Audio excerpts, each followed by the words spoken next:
Hi friends, welcome to నిపు Nagaraj, the voice of truth. మీరు ఈ channel ఇంకా సబ్స్క్రైబ్ చేసుకోకుంటే వెంటనే సబ్స్క్రైబ్ చేయండి ఫర్ ఇన్స్టెంట్ అప్డేట్స్. ఇక ఈరోజు మా టాపిక్ నటసింహం బాలయ్య బాబు నటించిన డాకు మహారాజ్ సైన్మా రివ్యూ. సంక్రాంతికి హరిదాస్ అయినా మిస్ అవుతాడేమో కానీ బాలయ్య బాబు ఎంత మాత్రం మిస్ అవ్వడని మనందరికీ తెలుసు. ఎందుకంటే బాలయ్య బాబు సైన్మాలకు అప్పుడు తప్ప ఇంకెప్పుడు కలెక్షన్స్ రావని ఆయనకు కూడా తెలుసు కాబట్టి. ఇక సంక్రాంతిని నమ్ముకొని మళ్ళీ వచ్చిన ఈ డాకు మహారాజ్ విశేషాల్లోకి వెళ్తే టీజర్ ట్రైలర్లు చూశాక ఇంకో బాలయ్య మార్క్ టెంప్లెట్ సైన్మా ఇది అని అందరికీ అర్థమైపోయింది. ఇక సైన్మా ప్లాట్ విషయానికి వస్తే బాలయ్య బాబు లాస్ట్ సైన్మా అయిన బలవంతం కేసరిలో లాగే ఇక్కడ కూడా అనగనగా ఒక చిన్న ఫాఫ ఉంటుంది. ఆ చిన్న ఫాఫ ముద్దు ముద్దుగా మాట్లాడుతుంటే సింహం లాంటి బాలయ్య బాబు చేతులు కట్టుకొని సెల్లెలు కాపురం సినిమాలో శోభన్ బాబులా ఎమోషనల్ ఫీల్ అవుతూ ఉంటాడు.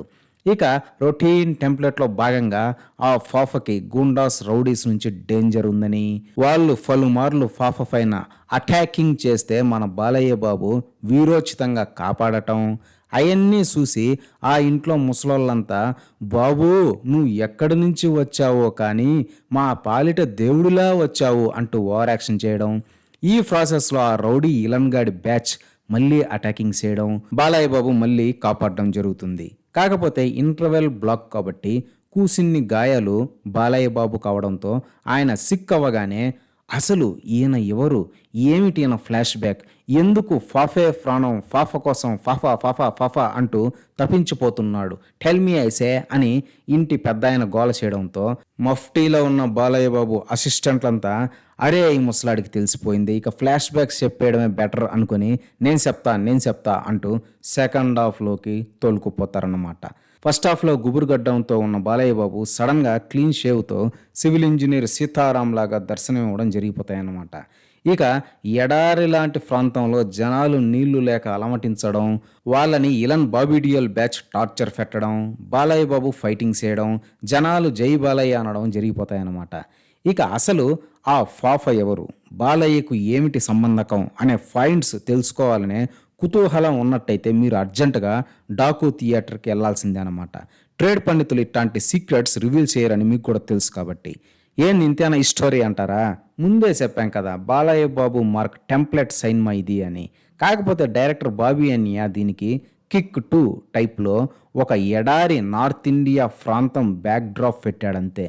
కాకపోతే ఆ హిందీ వాళ్ళు కూడా చక్కగా తెలుగు మాట్లాడుతూ ఉంటారు అన్నమాట కామెడీగా.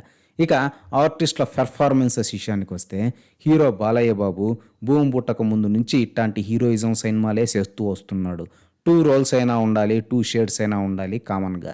ఇక ఈ సినిమాలో కూడా 2 షేడ్స్ ఉంటాయన్నమాట. కానీ ఎందుకో బాలయ్య బాబు లుక్స్ చాలా ఆక్వర్డ్గా ఉన్నాయని చెప్పాలి. లుక్స్ పైన డైరెక్టర్ బాబీ అన్య కాస్త శ్రద్ధ తీసుకొని ఉంటే బాగుండేది. ఇక పెర్ఫార్మెన్స్ పరంగా రొటీన్గా చేసుకుపోయాడు బాలయ్య బాబు. ఉన్న ఒక్క దబిడి దిబిడి ఐటమ్ సాంగ్లో కూడా ఊర్వశి రౌట్ల లెగ్ పీసుల ముందు తేలిపోయాడనే చెప్పాలి.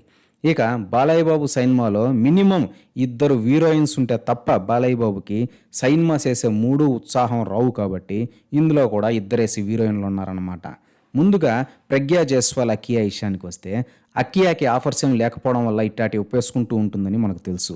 బరువైన బాలయ్య బాబు క్యారెక్టర్కి ఒక వైఫ్ ఉండాలి కాబట్టి ఎవరో ఒకరు చేయాలి కాబట్టి ఈవిడ చేసినట్టుంది తప్ప ఆమెకి సినిమాకి కూడా పెద్ద యూజ్ లేదనమాట.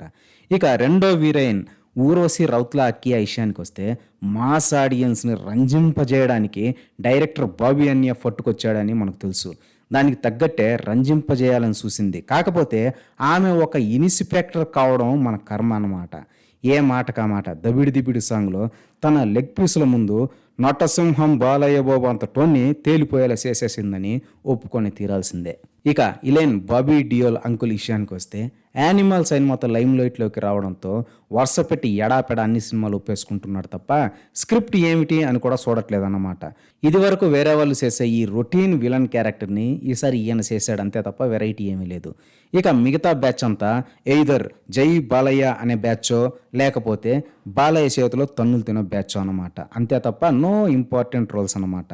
ఇక మ్యూజిక్ విషయానికి వస్తే అవసరం ఉన్నా లేకపోయినా తన ఫిడెల్తో సావుగొట్టి చెవులు మూసేశాడు మన ప్రియతమ తమనన్నయ్య.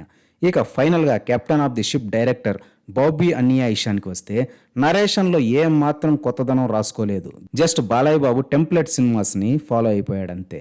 టేకింగ్లో కాస్త వేరియేషన్ చూపించాలని ట్రై చేశాడు కానీ హెవీ లౌడ్నెస్ వల్ల ఆ స్టైలింగ్ అంతగా ఆనలేదు. ఇక బాలయ్య బాబు లుక్స్ దగ్గర అడ్డంగా దొరికేశాడు బాబీ అన్నయ్య. సూపర్ సార్, ఆసమ్ సార్ అని చేసుకుపోయినట్టున్నాడు. సివిల్ ఇంజనీర్ సీతారాం లుక్స్ అయితే ఫ్యాన్స్ సైతం ఇబ్బంది పడేలా ఉన్నాయంటే అది డైరెక్టర్ తప్పని ముమ్మాటికి ఒప్పుకొని తీరాల్సిందే. ఇక ఫైనల్గా పండగ పూట సరదాగా ఏలిన మనల్ని డొక్కలో తన్ని డిక్కీలో తొంగోబెడతాడు ఈ డాకు మహారాజ్ అని చెప్తున్నారు మన ట్రేడ్ పండితులు.